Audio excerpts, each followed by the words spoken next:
so my next question for you, and I think you've answered it, so I'll allow you to summarize with this, but what disruption is coming on the horizon for technology asset management?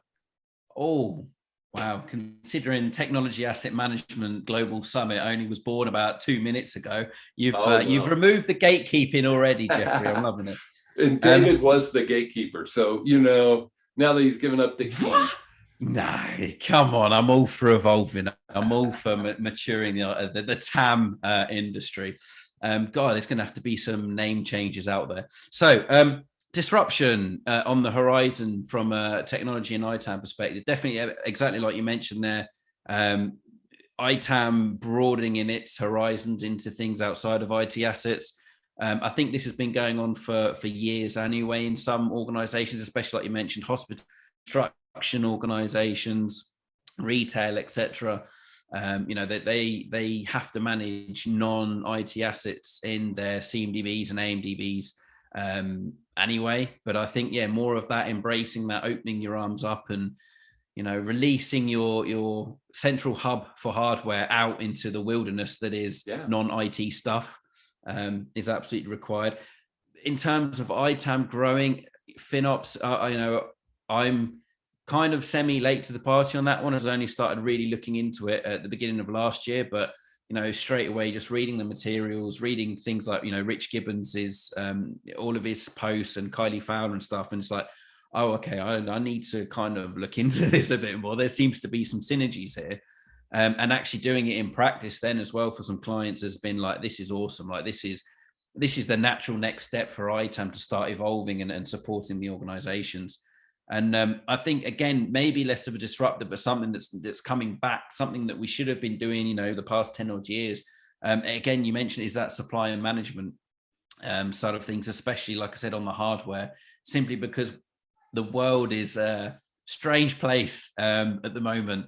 There's a lot of external factors that are impacting the ITAM world and the supply chain in particular for hardware, whether that's you buying it outright, whether that's device leasing, mobile leasing, desktop as a service, whatever, it's still impacting you on that front. So having those regular lines of communication with your hardware vendors, and actually from a disruptive perspective, it's ITAM having to know more about the hardware spec. Beforehand, you could easily get away with doing hardware asset management just by knowing the make, model, and some rough kind of, it's an i5, i7, I think. Whereas now it's having to understand the spec for a monitor. Does it have enough ports on it? Is it 4K? Can it show our high-end, design software? Can it show AutoCAD properly? Can it do this, this, and this? Or this touchscreen laptop, has it got the right number of pixels? And, has it got the right RAM? Really having to go more in depth with your IT assets, and, even wider, printers and stuff like that now is having to adapt, having to accommodate to what's going on in the world. And I think as well, finally, just in terms of the whole disrupting the ITAM industry is, I know you said it's been done before and it has been done, but leasing, desktop as a service, mobile leasing, just straight up hardware leasing, or even leasing the whole end-to-end life cycle and the management of the hardwares. How is your organization going to cope with that? What processes are you going to have to tweak in order to make that work? What kind of culture change you're going to have to implement to your users to say, look, we lease in this, we got to give this back after 3 years. You can't destroy it, you can't drop it. And then what happens if you can't find everything you leased? What are the penalties? Exactly.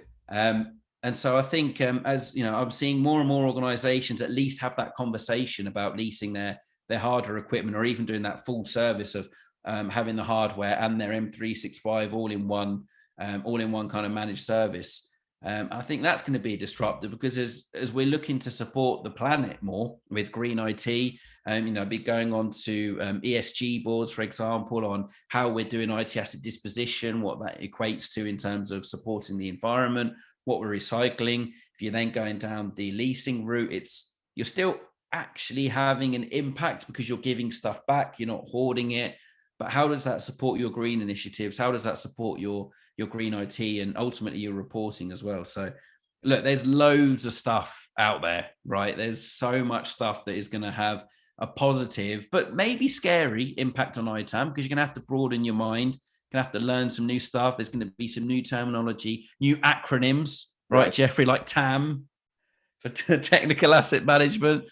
But look, ITAM has been disruptive over the past 10, 12 years. We've evolved, we've managed, we're talking about things we never thought we'd talk about. And when we do this leadership thing in 10 years' time, we're going to look back at this and go, God, we didn't have a clue.